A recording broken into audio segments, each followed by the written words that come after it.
Welcome, welcome, welcome.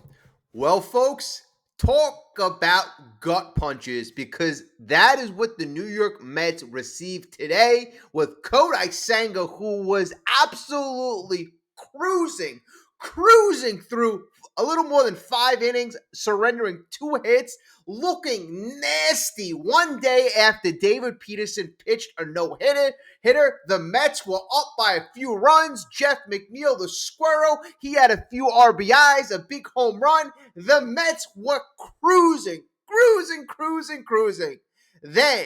Then, what has happened far too many times this year. A ground ball hit the first base. The pitcher, in this case, Kodai Senga, went to cover the first base, that is, and the ball is a little high. So Kodai Senga makes a little leap, comes down limp, rolls over on the floor, and I'm thinking the worst. Oh no, did he do something to his Achilles, break an ankle, whatever? I'm thinking the worst, especially after last year. The guy had the calf injury out the entire season, basically, except for those 5 innings against Atlanta.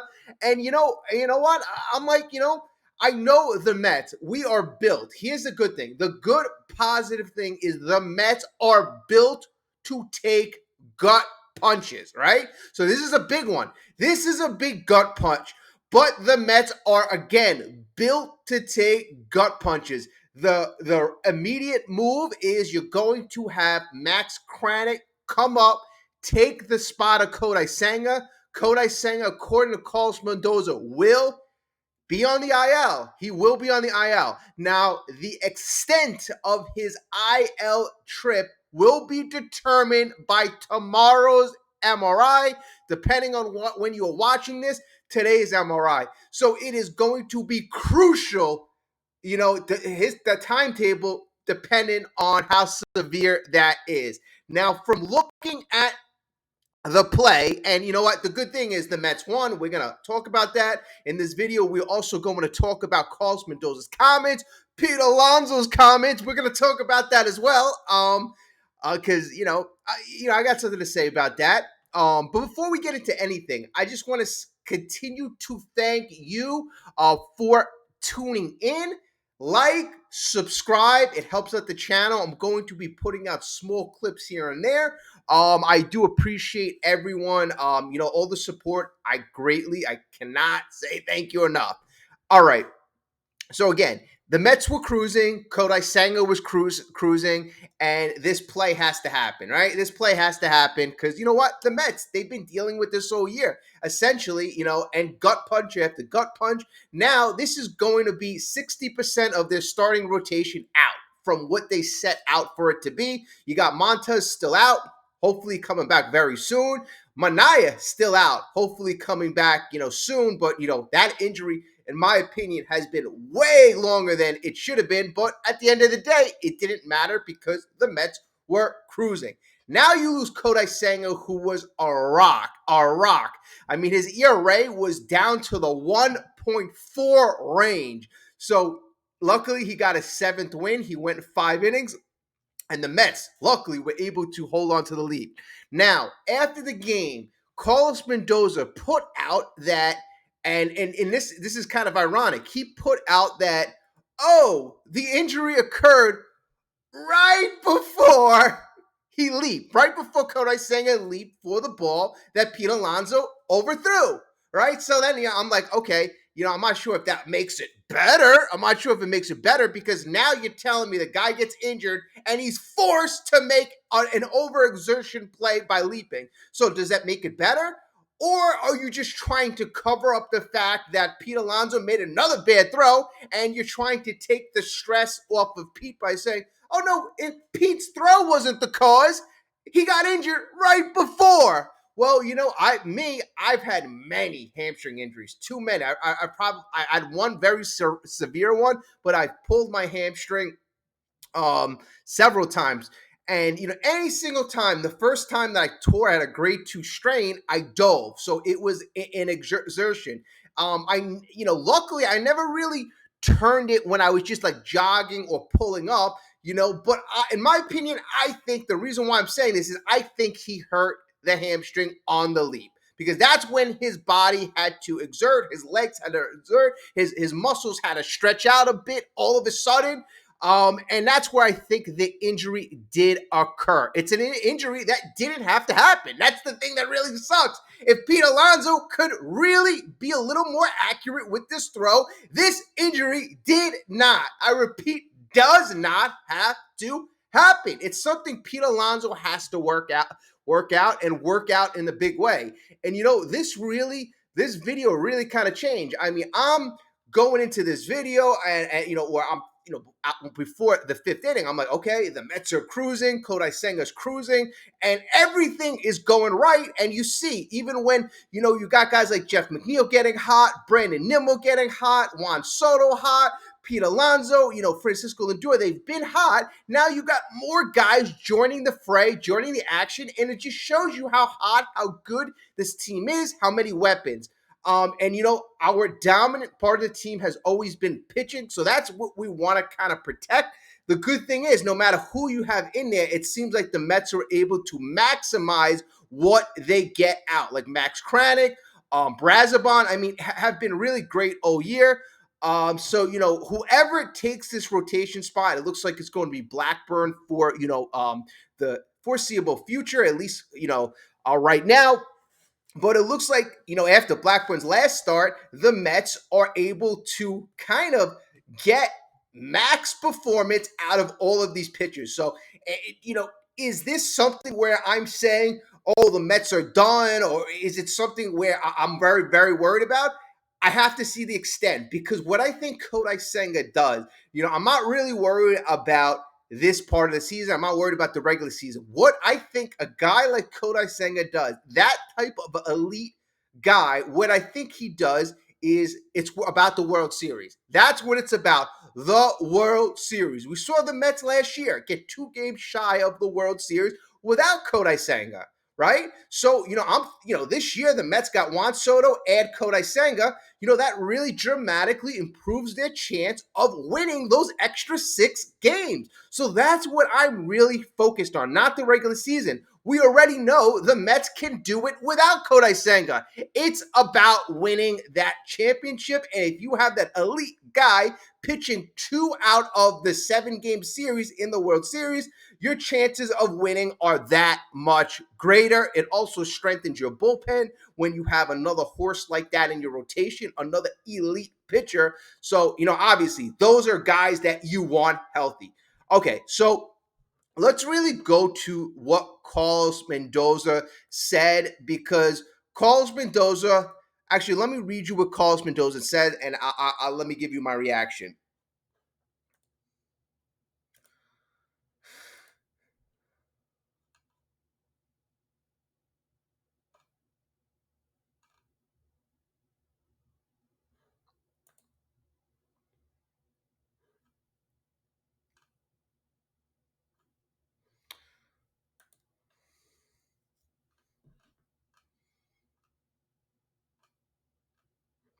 And you know what? I apologize. I lost the thing, but I'm going to get it right now. But I just want people to recognize one thing, because I actually see a lot of news articles out there saying that the Mets pitching staff's in trouble, the Mets team is in trouble. Folks, we have been seeing negative news coverage about the Mets for a very long time. Remember the Mets? My last video, I pointed out that the Mets was supposed to have the worst rotation in a very long time. The Mets, it's always doom and gloom. I guess that's what sells. But at the end of the day, the New York Mets are notorious for, taking these gut punches and making it worse. Okay, so here we go. So I have Carlos Mendoza. So Carlos Mendoza announced after the game, Senga would be headed to the 15-day injured list, but we couldn't predict how much longer he may be out. Of course, we're waiting for the results of the very important MRI. Okay, so again, Mendoza goes, it's hard for me to speculate, but obviously we know he's going to be down. As soon as he goes down like that, he grabs the hamstring. We saw it last year, unfortunately. We've got to wait to tomorrow. It's not obviously not going to be easy for the Mets to replace the top tier talent, but again, they have been doing it really all year long. And why is this?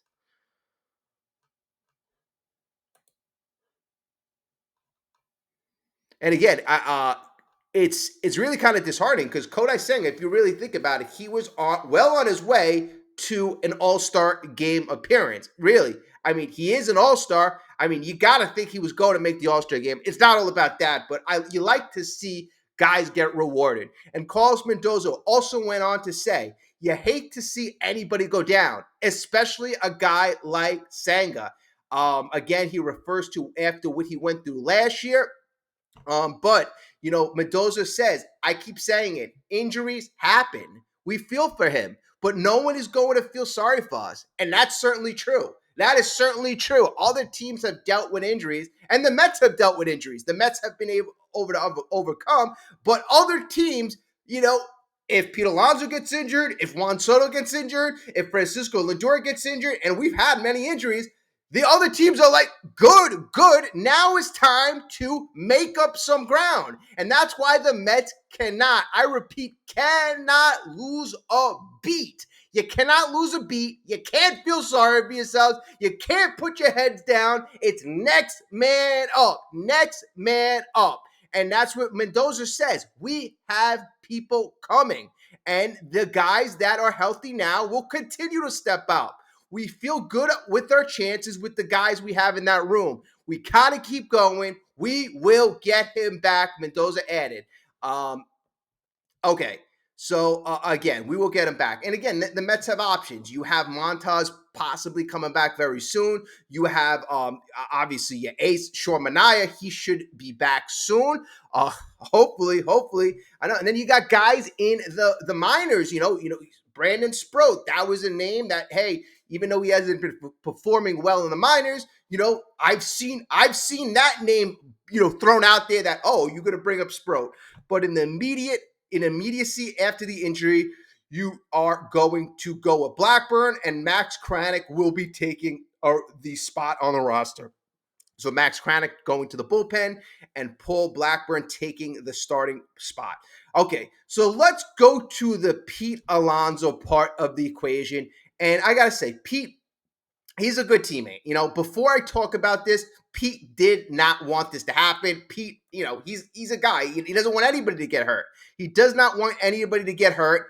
But the fact of the reality is that that's a very dangerous play. When you airmail that ball going to first base, and when you have the pitchers running at full speed, you have the batter running down the line, you have a lot of things that could really happen in disaster if the throw is not aligned. So Pete Alonso has a responsibility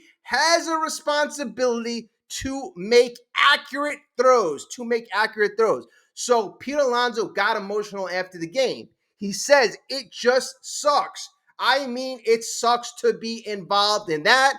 Alonso said, Senga, he's one of our guys. He's one of our guys here. You hate to see anyone go down. And yeah, I just hate being a part of that.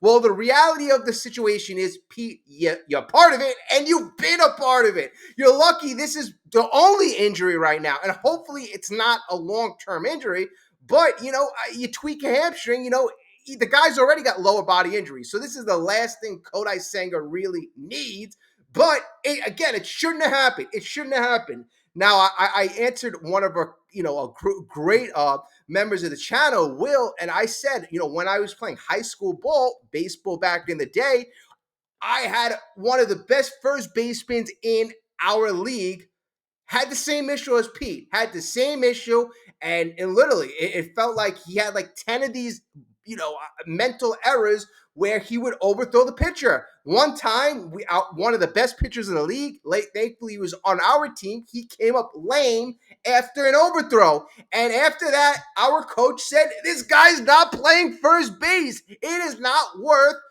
getting our pitchers injured. So after that, the guy obviously wasn't Pete Alonso, but, it just happened too many times. And right now you're at the point where it's happening too many times.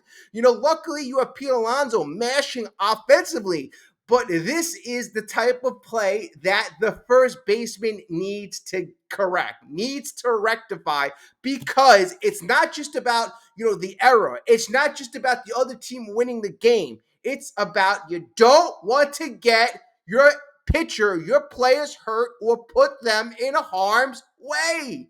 That's basically obvious. Obvious. So Pete Alonso's got to do whatever he's got to do. If it's a mental block, go see the same person who helped you out with your mental issues at the plate. You have to correct this. This is just as bad as you swinging at a pitch 2 feet outside the zone, because it puts our pitchers at risk. And now you have one of the best pitchers, if not the best pitcher in all of baseball, on the sidelines because you couldn't make a good throw to first base. And again, this is not the first time. This is not the second time. This is not the third time. This has happened too many times. Our pitchers are way much too valuable to put themselves in harm's way. It is Carlos Mendoza's responsibility, the coach's responsibility, to make sure Pete Alonso can make that throw 99.99999% of the time. I know I said that wrong, but this guy's got to be able to make that throw almost 100% of the time. Almost 100%. So again, this has to be corrected. The Mets would go on to hold on to this game, but you could clearly see throughout the course of this game that the Mets almost lost momentum. The Mets were winning 4-0 at the time of the injury, and then the next 3 innings held down the Nationals, but the Nationals almost made a valiant comeback in the ninth. They almost did. They scored 3 runs. The Mets were able to hold down the fort, but again, that ninth inning wasn't good. Ryan Stanek came in, replaced Brazoban, and before then, the bullpen had looked great. Stanek comes in, Abram singles, James Wood singles, Luis Garcia Jr. singles, and then you make your change. You bring in your closer, Edwin Díaz, and then right away, Edwin gives up a walk, Josh Bell singles, and it's all of a sudden 4-2.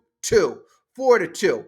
And then, I guess Diaz would really bear down. Alex Cole pops up, Jose Tena pops up, and Keibert Ruiz pops up. Luckily, you were heading into more of the bottom part of the Nationals lineup, but the Nationals, they got a good, nice 1-4, 1-5, very professional, good hitters, and you could see why they're approaching a 500 team. They're very pesky. The Mets are on a different level right now. The Mets are really kind of like stomping, they're really, stepping on the proverbial throat. And that's what you really like. You like that killer instinct. I know some people don't like that language, but, that's what you need if you're going to take it to the next level. You need a killer instinct, right? You can't be happy with anything. At the end of the day, a lot of people always say, why are you upset the Mets won?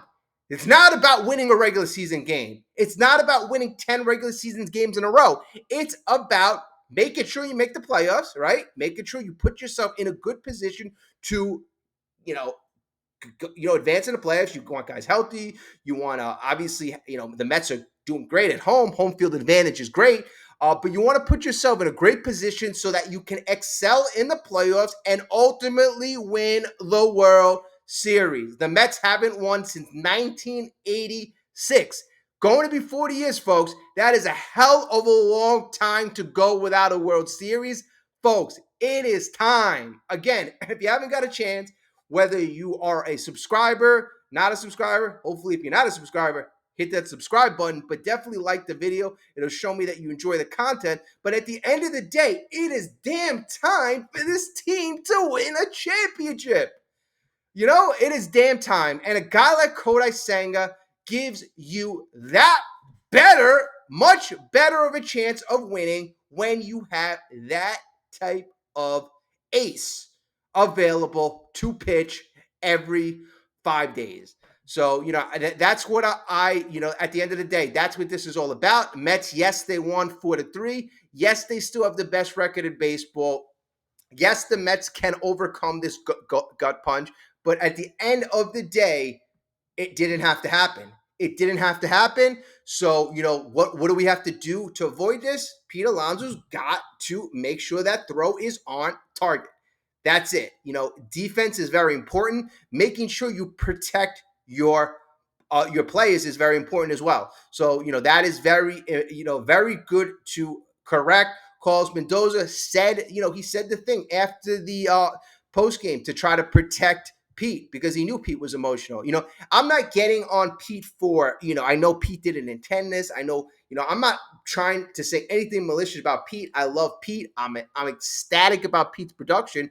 But what I'm just trying to say is these little things have to be corrected for us to avoid injury, for us to get to the next level, and for, for the New York Mets to actually, at the end of the day, to really hoist that trophy and be 2025 World Series champions. And that's what it's all about, that World Series championship. All right, folks, again, Mets 45-24, 21 games over 500, sweeping the Nationals, I believe winning 6 games in a row right now. And they are just running away with it right now. Running away. Let me just check one thing.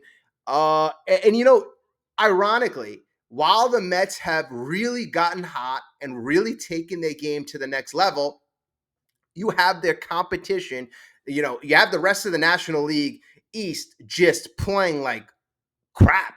I mean, the Phillies 3-7 out of the last 10, the Nationals 2-8, the Braves 2-8, the Miami Marlins 2-8. It's like just so amazing how 2 weeks ago everybody was in striking range. Even the Braves, they were like 7 or 8 games out. Not crazy, but now they're 15 games out. The Miami Marlins, they're in last place. They're 18 and a half games out. The Nationals, they're 14 and a half games out. And the Phillies, who I heard they were supposed to be the best team in baseball, which, I like their pitching, but, they have a lot of issues on that team. They are 5.5 games out.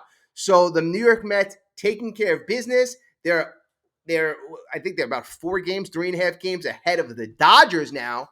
And I said the Dodgers have their own issues. They have their pitching issues. They're getting older. The New York Mets, people slept on the Mets, and I think that has been an advantage for David Stearns. It has been an advantage for Steve Cohen. I think the thing going forward, heading into the trade deadline, heading into the next few months, is especially with the Mets having the best record in baseball for over a year now. That's pretty amazing, folks. We're not talking about a small sample size. We are talking about over 162 game stretch. More than that now. That the New York Mets have the best record in all of baseball. So Mets fans, be proud, be happy, be confident. And just know David Stearns, I have confidence. And he set up this team to be able to absorb these type of situations. Again, like hopefully it's not a great long-term thing.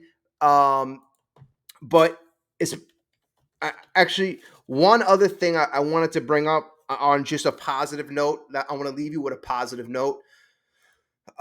Okay, so Kodai Senga this year thus far has pitched 12 games, 68 innings, right?